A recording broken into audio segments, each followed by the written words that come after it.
दोस्तों आप सभी को राम राम। बहुत बड़ी अपडेट दे रहे हैं फेड की तरफ से। स्टेटमेंट आपको आता हुआ देखने को मिलेगा। मार्केट का मूड और माहौल खराब हो जाएगा। अब क्या आने वाला है, ऐसा क्या होने वाला है, मल्टीपल अपडेट डेटा के साथ, टाइम डेट शेड्यूल के साथ इस पर्टिकुलर वीडियो में बताने जा रहा हूँ। वीडियो को अंत तक जरूर देखिएगा। और यहाँ पे हम लोग 10 की फैक्टर के डिस्कशन नहीं करेंगे, 4 की फैक्टर आपको बताएंगे। तो इन 4 की फैक्टर को ध्यान में रखिएगा, अदरवाइज आप ऊपर के लेवल पे ट्रैप हो जाओगे। मैंने कहा जब जब रिकवरी आए प्रो अलर्ट। जब जब देखिए, कल आपको बताया था, सैटरडे बताया था, संडे बताया था, रिकवरी के लिए जाइएगा। और जितने भी लोगों ने शॉर्ट पोजीशन बना रखी थी, कट गई सबकी पोजीशन। देखिए आप आज कितनी अच्छी रिकवरी हुई है, क्योंकि आपको पता है कि मार्केट एक्सट्रीमली ओवरसोल्ड था। मैंने आपको बताया भी था कि क्या अच्छी अपडेट आई है ईरान के फॉरेन मिनिस्टर की। तो वहां पे अपने सिनेरियो देखा। अब जो सिनेरियो है वो फेड की तरफ से है। और वो आपको पता होना चाहिए कि सबसे बड़ा टेंशन क्या है, ऑयल क्राइसिस। ये सबको दिख रहा है, लेकिन कोई भी आपको नहीं बता रहा। जैसे कोविड में धीरे धीरे देखिएगा, जब स्कूल्स बंद हुए, कॉलेजेस बंद हुए, तो बताया नहीं जा रहा था कि ये सब क्यों हो रहा है। लेकिन ये पहले देखिएगा, तूफान से आने का पहले का सन्नाटा होता है कि जब तक प्रॉब्लम इतनी ना बढ़ जाए, जो रियलिस्टिक वे में देखने को मिलने लगे जनता को, तब तक ये बताओ ही ना कि ऑयल से कोई दिक्कत हो रही है या गैस से कोई दिक्कत हो रही है। वही चीज यहाँ पे आपको देखने को मिल रही है। जब इंडिया जैसी कंट्री में देखिएगा ये चीज देखने को मिल रही है, प्रॉब्लम देखने को मिल रही है, तो यूरोप में क्या हाल हो रहा होगा, अमेरिका में क्या हाल हो रहा होगा। ये ठंडे देश है।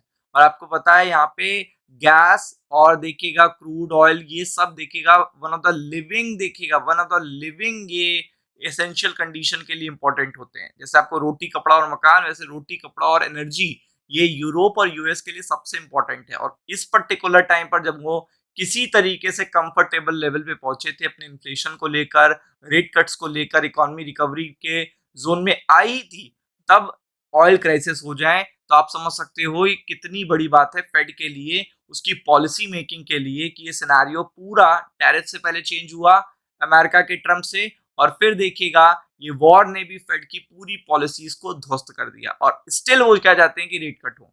मतलब वो तो हमेशा ही चाहेंगे कि रेट कट हो। तो सबसे इंपॉर्टेंट है कि फेड की मीटिंग देखिएगा, पूरा सिनेरियो चेंज कर देगी। आपको भी पता है फेड कुछ भी अच्छा नहीं बोलने वाले। क्यों नहीं बोलने वाले? ना तो इन्फ्लेशन के फ्रंट से कोई अच्छी अपडेट है, ना तो देखिएगा जियो पॉलिटिकल फ्रंट से कोई अच्छी अपडेट है, ना ट्रम्प की तरफ से कोई अच्छी अपडेट है। तो इसलिए, और आपको पता है उनका आखिरी कार्यकाल है, शायद आखिरी मीटिंग भी हो सकती है ये। तो पूरा देखिएगा जो फोकस होगा वो इसी पे होगा कि फेड क्या करने वाले हैं, फेडरल रिजर्व क्या करने वाला है। जेरन पावेल की लास्ट मीटिंग भी हो सकती है, क्योंकि उन्होंने ऑफिशियली भी केविन वॉश को क्या कर दिया है, नॉमिनेट कर दिया for the replacement of Jerome Powell. तो इसलिए भी बहुत इंपॉर्टेंट है। और वो उस पर्टिकुलर टाइम के देखिएगा गवर्नर थे जब मंदी आई थी, यानी उनकी पॉलिसी से मंदी आ गई थी। तो आप समझ लो कि वो चीज तो और भी भयावह है, क्योंकि वो आगे का समय है, जब वॉर कभी खत्म होगा तो उसके बाद यही सिचुएशन क्रिएट होगी कि कौन इस डिफिकल्ट सिचुएशन में इकोनॉमी को बचा पाता है। तो आप समझ सकते हो कि ये चीज भी काफी बड़ी आपको देखने को मिल रही है। फिर इसके बाद देखेंगे ग्लोबल सेंटीमेंट में मल्टीपल डेटा भी आना है। मतलब पहले फेड के पास डेटा आ जाएगा कि डेटा कितना खराब आ रहा है, और देन आफ्टर दैट देखिएगा वो अपनी पॉलिसी बताएगी। तो ये जापान से भी डेटा आना है, इंग्लैंड से भी आना है, और आप देख सकते हो मल्टीपल जगह से डेटा आना है। तो ये चीज मैं आपको दिखाता हूँ क्या है टाइम डेट शेड्यूल। तो सबसे पहले देखिएगा इंडस्ट्रियल प्रोडक्शन, ये भी कम होके आएगा, आपको पता है, क्योंकि इस समय जो सिचुएशन है वो आप खुद भी जानते हो। एडीपी एम्प्लॉयमेंट, ये भी डेटा अच्छा नहीं आएगा।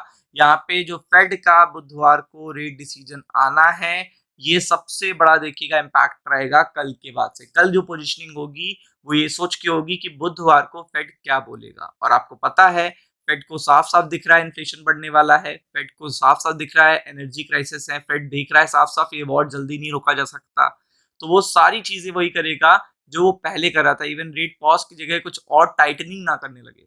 वो अलग बात है कि बाद में वो रिप्लेस हो जाएंगे तो पॉलिसी चेंज होगी, वो आगे की बात है। लेकिन अभी इस पर्टिकुलर वीक में मार्केट पे क्या शॉक लगेगा फेड की वजह से, वो सबसे इंपॉर्टेंट है। उससे पहले डेटा भी आ रहा है, इन्फ्लेशन के नंबर ऑलरेडी यूरोप के आ रहे हैं देखिएगा बुधवार को ही, और ये बता देंगे कि कितना एनर्जी क्राइसिस देखने को मिल रहा है यूरोप में।